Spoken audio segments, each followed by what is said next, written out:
Hey guys, Keegan here, and today I'm going to be reacting to one of Cynthia G's videos talking about Shannon Sharpe. It's really interesting. She has some really polarizing views about things, and it should be really interesting just picking apart this analysis or her commentary on this Shannon Sharpe situation. So let's sit back, relax, and let's go react. Hey guys, I wanted to come on here and talk about Shannon Sharpe really quickly. And for people who don't know who Shannon Sharpe is, he is a TV personality right now. He actually is a co-host of a series with Skip Bayless and Shannon Sharpe, Undisputed. And they basically sit up here and talk about sports topics, but they also talk about some political topics. So Shannon, do you find it difficult to discuss race with white people? I do. Because Skip, if you talk all the way real about America and try to have an open and honest dialogue, conversation with white America, then it would go to it would tear down the very foundation, the very fabric in which they said America was built on. America was not built on freedom. America was built on racism. And the backbone, the lifeblood, the economy of America was built on the backs of slaves. That is fact. Facts. Slaves. That is fact. Yep. Familiar with him and what he does, but just in case you're not, I want to give you some background. Now, he's a former NFL tight end player. You can tell that she doesn't really watch football. It's like when your mom is going to your little league football game. And like, my son, he's the quarterback player for the football team.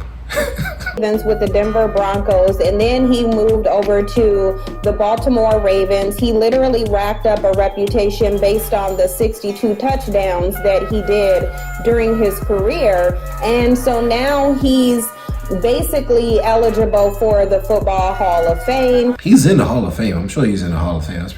I'm certain he's in the Hall of Fame. Gentlemen, presenting Shannon Sharpe for enshrinement into the Pro Football Hall of Fame, Sterling Sharpe.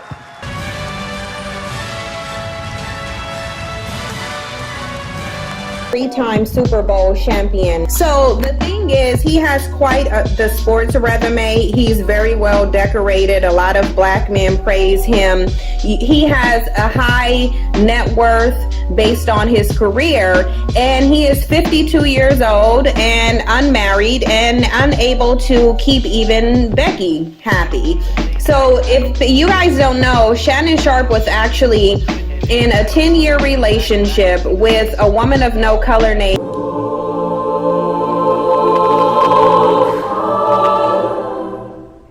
Kathy Kellner. And I'll tell you more about this as we get into. And this is a 52-year-old man who has a poor track record when it comes to relationship maintenance.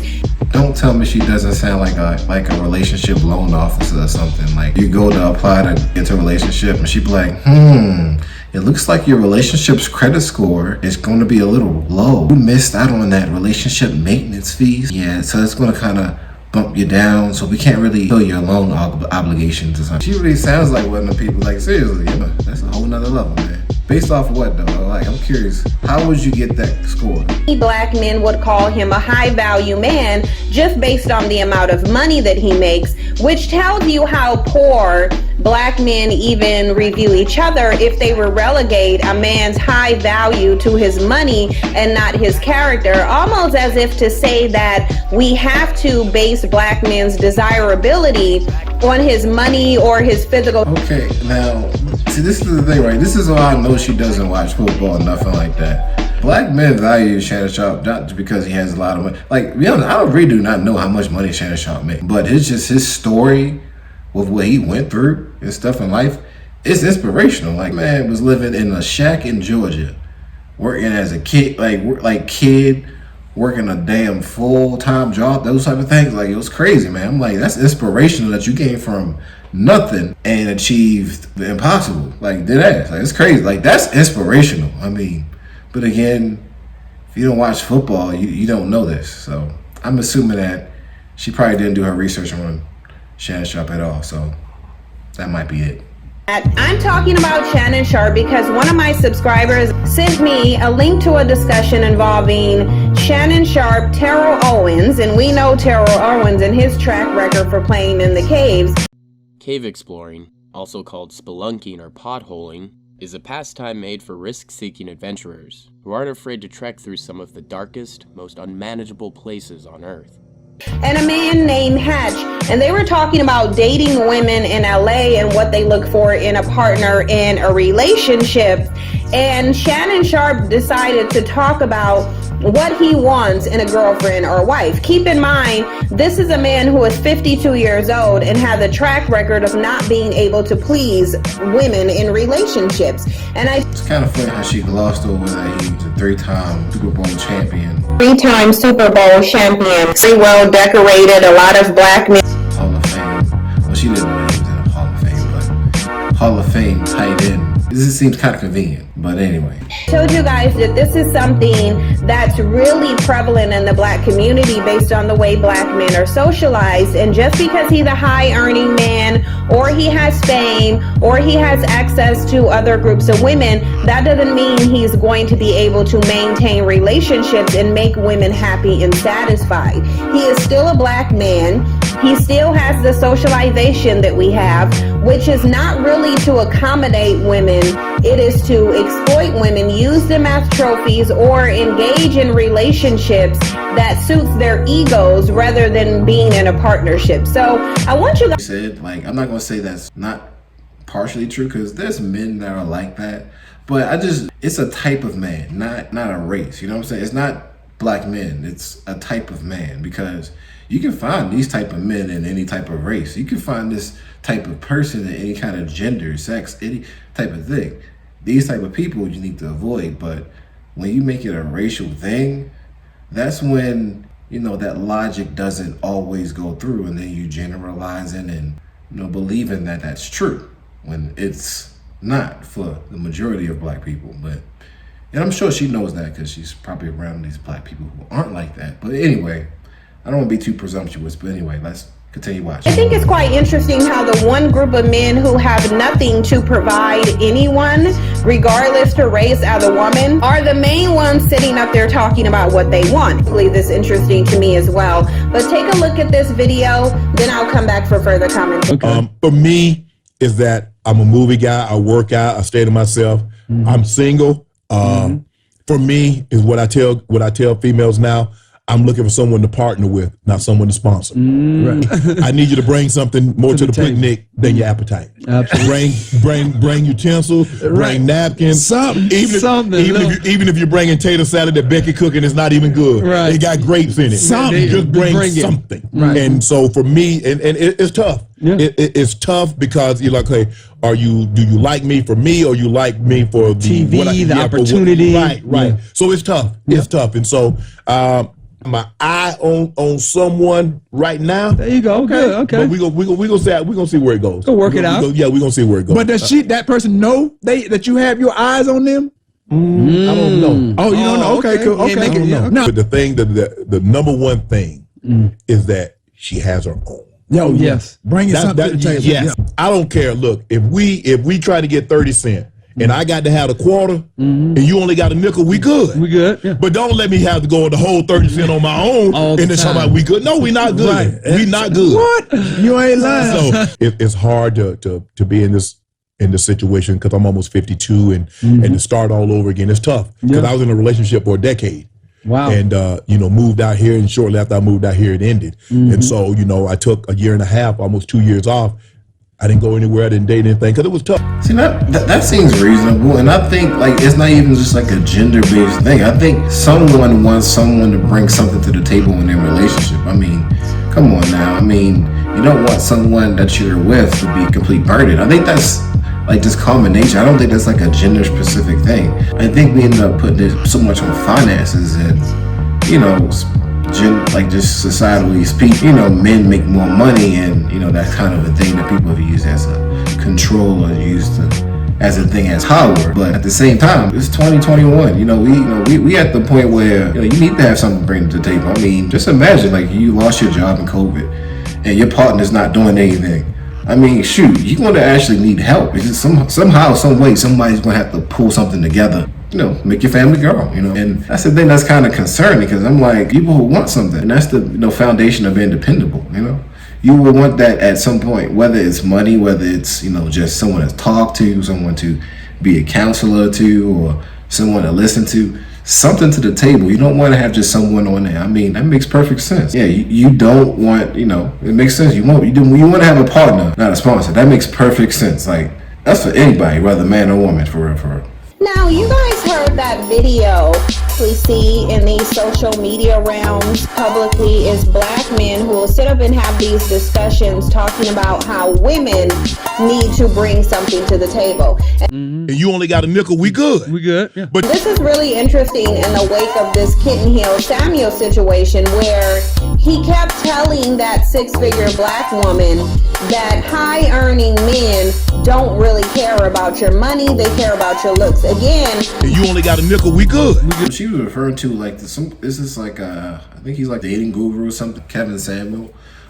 Pretty much a woman called in and he gave his advice. It's a really interesting take on it. I would suggest watching Aberrant Preach video on it. It's a pretty good analysis, a nice little breakdown. One, you shouldn't react to short clips because they don't give you the full context. When you watch this clip in its entirety, this girl really comes off as extremely goofy. You can handle it differently, but anyway, it's a different one. Check it out. Check the channel out. Real dope stuff. Seriously. There's other groups of women, and we know this because it seems like the Beckys have been coming out and being quite vocal about what they really think about black men. These women are socialized to look for providers. They are not socialized to believe that they need to bring anything to the table at all. Now, we know that there was the feminist movement, but for the most part, a lot of women of no color still hold traditional values, where they expect the man to be the provider and the protector in his relationship. So now here's the contradiction, right? So now if these Beckys are programmed to like find providers, right? And you say that black men aren't these figures, why are they constantly, I guess, going for these type of men who quote unquote aren't providers? It kind of doesn't make any sense, right? If you're true and that's what they go for, I mean, either you're right and they're going for providers, or you're wrong and saying that black men aren't providers. I mean, they can't exist at the same time. Makes no sense. I'm not saying nobody else engages in these discussions, but I'm saying whenever I'm hearing these discussions, I'm mostly hearing it from black men, despite the fact that you'll hear other black men saying, well, we don't care about your money. And you only got a nickel, we good. We don't care about your education or your accomplishments, when that's not true. Listen, the U.S. Census Bureau states that the average black man makes $23,000 a year. So it's false. No way. Not this time. Let's actually check it. You know what? I think that's not true. I mean, I'm just saying. But anyway, let's actually go through and check.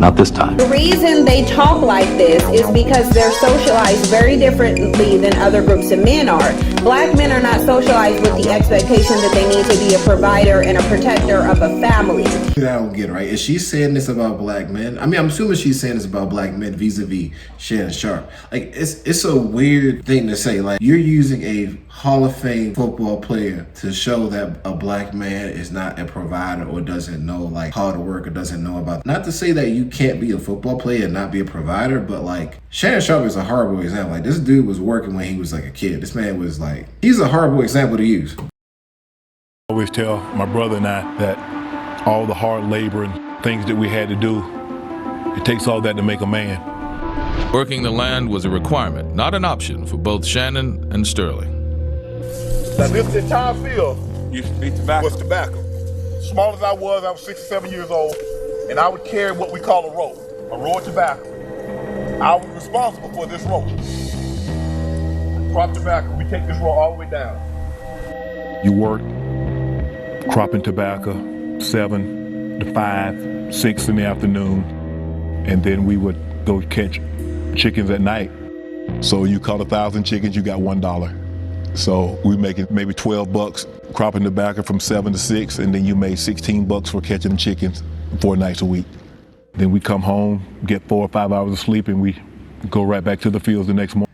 You know, I think he'd be a horrible person to use. Like, seriously, like, go ahead and tell a man who's working like sharecropping at the age of 6. Like, tell us something. Tell that person that you know, he wasn't working hard. I mean, damn, that's funny. I mean, maybe personally, I think she may not know. You know, he may have went through this. I don't think she may have watched his, you know, his Hall of Fame speech or watched, you know, his, you know, different documentaries to actually get to know the type of person he is, you know. But yeah, it's funny to use Shannon Sharpe as an example of a black man who doesn't know how to provide or work. You know what I'm saying? It's crazy. It's real crazy. It's like... So what does that have to do with Becky? Somebody will ask. Well, women of no color are socialized differently, especially when it comes to black men. They're almost exclusively attaching themselves to high-earning black men for his economics. So she's not interested in bringing anything to the table. She wants you to bring the table and make it worth her while being with you. Because keep in mind, just like the clip you heard in the beginning, their social value and their ability to get men within their own community declines when they're publicly associated with black men.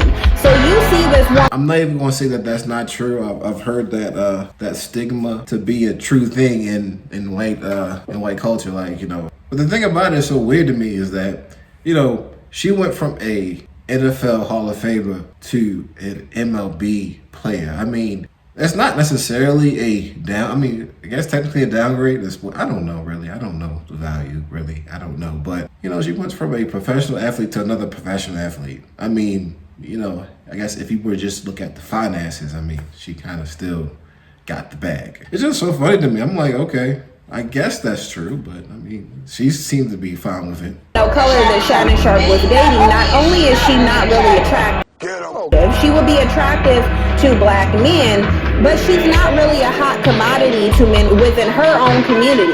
So you have this woman who's already average or below average at best. Going in on her. Like, damn, she's like, she does not find her attractive. And she's attaching herself to a black man publicly. It doesn't matter how much money he has, therefore her social value declines. And so I think black men don't understand how this works, and maybe that's why no matter what group of women they're with, they're failures, because a woman of no color needs a black man to make it worth her while.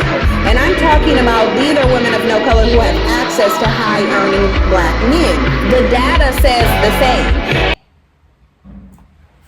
So I don't trust anything she says about data. She's been wrong maybe 3 times in this video so far. So I mean, you know, I can't take that. Show me the Carfax. But contrary to what black men are telling you, you have high-earning black men who are requiring that a woman have a certain amount of finances. So, and you only got a nickel, we good. Even the ones who sit up here and will have these Beckys and Marias and Ling Lings as their preferences,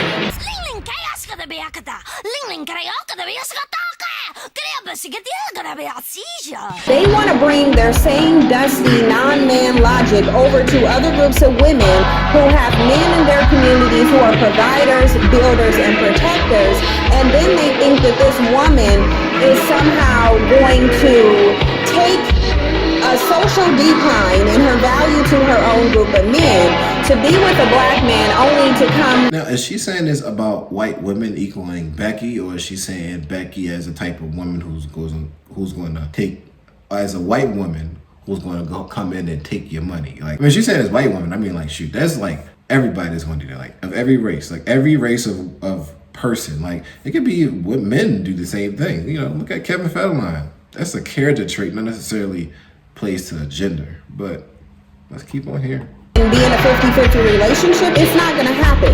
But I want to talk to you about Shannon Sharpe and this woman of no color that he was with, and the course of their relationship declining, which is something that's very interesting to me. So if you are new to my channel, then you probably don't remember back in 2017, I made a post on Twitter, and the post went viral. This is the post that I made, and as you notice, I didn't even tag Shannon Sharpe in it. But you wrote his name in it. That's weird. Like you say, I didn't tag him in this, but I wrote his first and last name and addressed him in it. You know, I mean, it wasn't like it was supposed to be addressed to him, but had his name on it. That's weird, man. Like, really? You plan on not tagging someone in it? Don't use their name. That just don't make any sense to me. Like, why would you not do that? Like, why would you do that?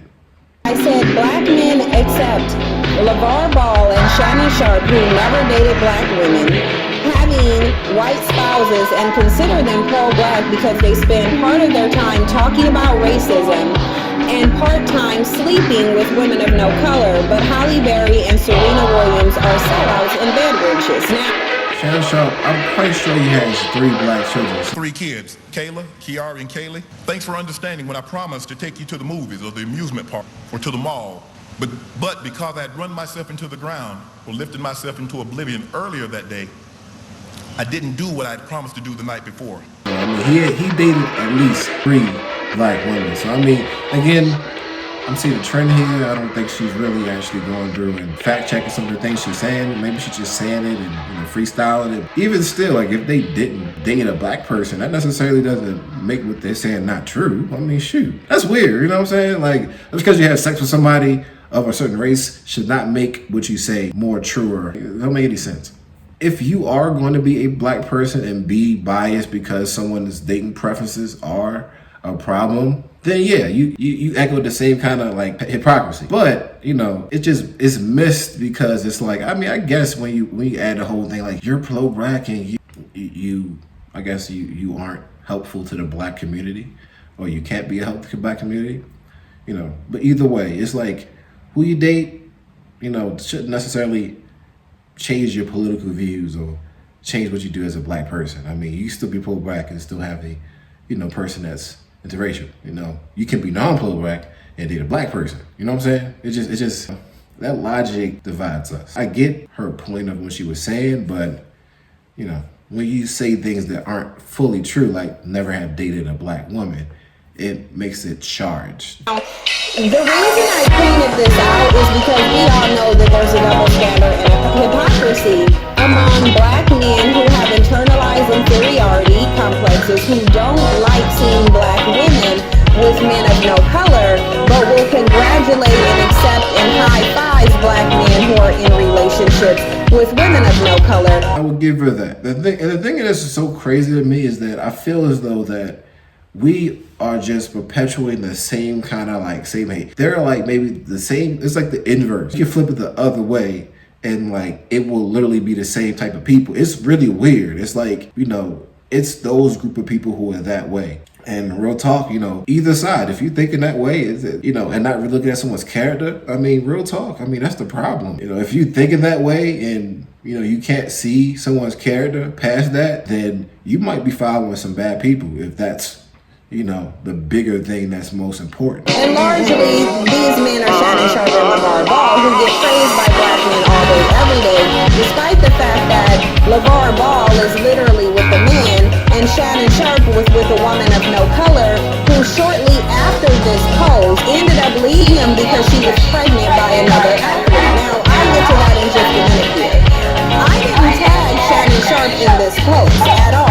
Yet he responded because he was triggered and he knew that what I was saying was correct. Well, you wrote about him. Like, I mean, you wrote a false claim about him. I mean, the thing about it is you know, she sent the thing with his name on it and saying that he doesn't date black women and hasn't dated black women or never dated black women. Really interesting because it's like when that does that, you know, other people can believe that's true. And maybe he doesn't want to feel like, maybe he doesn't want that image, but I can see how someone will get frustrated about it. But at the same time, it's kind of like, you put his name in it, he's going to say something. I'm like, just like if someone puts your name inside of something, you know, you're going to feel like it's directed to you, you know? And he said, not that it's yours or anyone else's damn business who I date. I don't date for approval and don't need you or others to confirm who or what I am. Enjoy your day. Now, this was back in 2017, where he was still dating this woman of no color that he referenced in that interview. He was with her for 10 years. So after this situation happened in 2017, it was in the tail end of it in November. The next year in 2018, this woman of no color actually left Shannon Sharpe because she was pregnant by an MLB player that she had known. And so, bro, yo, she stepped out on him and got pregnant? Damn, that's horrible. You've been with somebody for 10 years and have a baby out on you? Like, that's crazy, yo. Like, I know everyone in the video is kind of like, damn, that's kind of messed up. But like, just listen to the first couple of parts of this video. I'm kind of led to believe that Shannon Sharpe is a kind of a bad guy. And I'm supposed to led to believe that, you know, he's just a horrible person. But as soon as she said that, I'm like, oh yeah, she's horrible. For you to consensually conceive a child outside of your relationship, and I get it, you're not married, stuff like that. But at the same time, that's a break. That's like ooh, that's horrible, man. Like, god damn. I understand why Shannon Sharpe was sounding like that in his interview, and asking about having sponsorships. 10 years? 10 years? Like, damn, that's crazy. So it's interesting how Shannon Sharpe was over here defending his desire to be with his bottom shelf, who was clearly cheating on him within that relationship, left him because she was pregnant by another black man who probably wasn't sitting up there asking her to bring anything to the table. Are you saying the other guy is more noble because he, quote unquote, wasn't asking to bring something to the table? This man knew she was in a fucking relationship. You're defending the whole record because he's possibly said, hey, look, you don't got to worry, bring anything to the table. Obviously, all he wanted to bring to the table was, you know, stepping out. But anyway, it's just funny to me because I'm like, he's more noble because he supposedly didn't do it. It's like, dude, he's horrible. I'm sorry.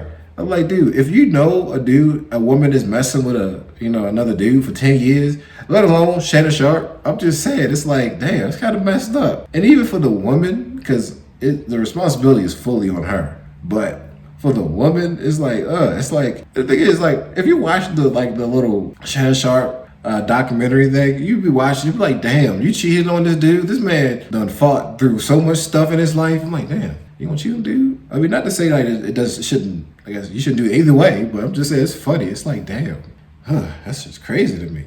And she said he wasn't waiting. I'm like, dude was preying on a whole person relationship. That's a horrible guy. Like, would not like that's not the guy you would want to get. Like, ladies, if you're saying that you don't want a man asking to bring something to the table, and the guy is their example is the guy who impregnated someone else's girlfriend. Like, that's not the guy you would want to be with. I'm just saying, like, that's not a good track record. I mean, I'm just saying, you're talking about character. And so I find it quite interesting that you have this dynamic with Shannon Sharpe, who's literally sitting here acting as if that Becky didn't drop him and go find her somebody else. I'm only assuming that is the reason why their relationship ended. I don't really know why their relationship ended. At least she knows that. At least she's admitting that she does not know. That's good. However, I think it's really interesting when you hear Shannon Sharpe now, after that relationship ended, sitting up here saying that he wants someone who brings something to the table, not someone that he has to sponsor. So it raises the question of, is that how you carried on in your 10-year relationship? Okay, like, this is the thing that makes no sense, right? Let's just say he did not. That could be the reason why he broke up. What's wrong with him asking for that right now? Like, I don't get it. Let's just say he was sponsoring her for 10 years. He sponsored this one. Just imagine you sponsor somebody for 10 years and eventually they go out and get pregnant by somebody else. That's a wasted investment, don't you think? You know, your sponsors then pull out. You sponsored by somebody else. All of a sudden, yeah, man, I think I'm gonna get sponsored by somebody else. That's crazy, bro. Oh man, like,